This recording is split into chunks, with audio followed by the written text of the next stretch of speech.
The last few mornings I've been up between 3 and 4 a.m. I think it's because I begin to tie into what's happening in parts of the world, in other time zones, mostly around Israel and Gaza and Palestine and those nations that are the epicenter of at least three major religions, And it's just too hard to get up and get on YouTube and talk to you when I'm got big puppy lying on my legs and I'm curled up in the warmth of my bed. But I have really found myself just wanting to put my voice into the matter of existence. Sometimes we get caught in the shallows.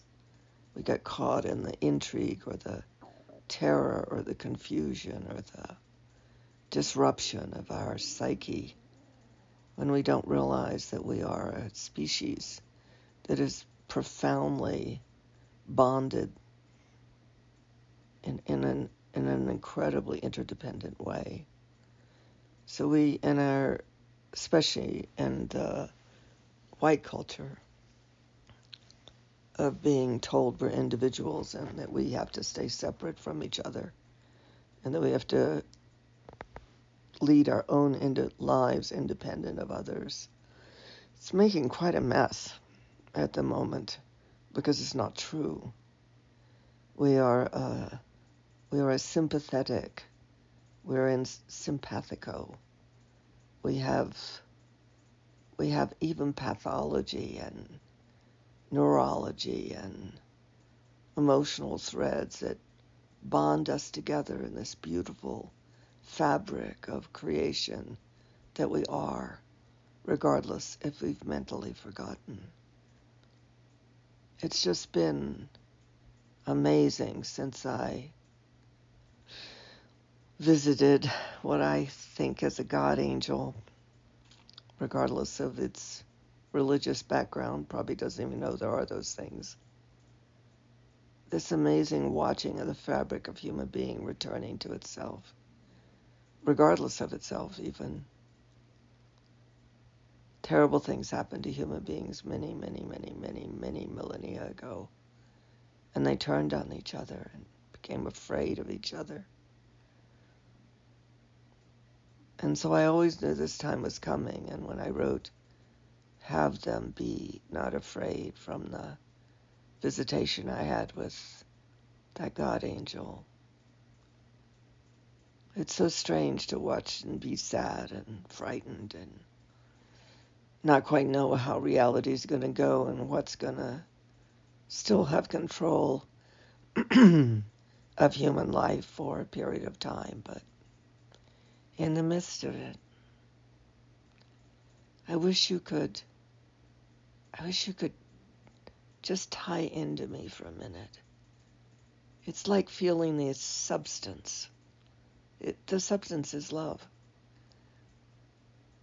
Like a real, honest substance that's flowing like a river in the soul consciousness of humanity, touching so many human beings now in the midst of the visibility of the collective horror of what human beings have been entrained and mesmerized and aberrated to do to each other. It's just been extraordinary the last few days. In no way am I justifying the horrific things that are occurring right now. It's just that there's something letting go. There's something coming out of the fissures, the cracks, like Leonard said, there's a crack in everything. That's how light gets in. I've never experienced this. I've never seen it. I was born right after the Second World War. I watched my father and mother and their friends pretty much drink themselves to death and frivolity and shallow existence because the horror of what they'd experienced was too much to bear. I've watched as a mystic and a seer trauma take over the lives of human beings and leave them helpless in the wake of their own existence. And I'm watching probably one of the most traumatic times it will go through as humanity because it's visible to all, given the internet and given that we're global citizens, many of us. There is the inability to shut down the shock of what has happened here. But inside that shock, inside that PTSD, we're rebonding. We're reconnecting. There's a substance, this fragrance of love that's rising in a manner that I just had to try to capture this morning. I know we listen from solutions and needing help and what's going to solve the problems. That's not this. This is a constant that maybe got suppressed and shut down for millennia, but it's rising again. And as our consciousness begins to care again and love again, and like my housemate, stop and take time for a man who had lost his dog that was killed by other dogs.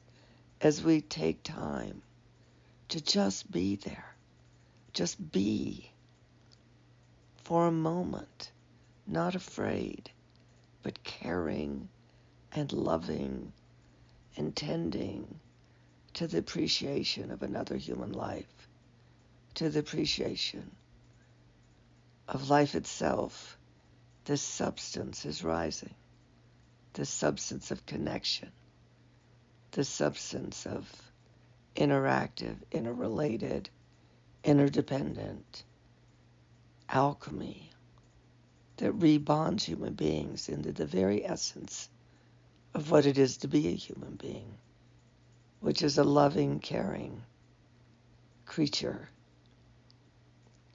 that can find life even the worst of things. Namaste.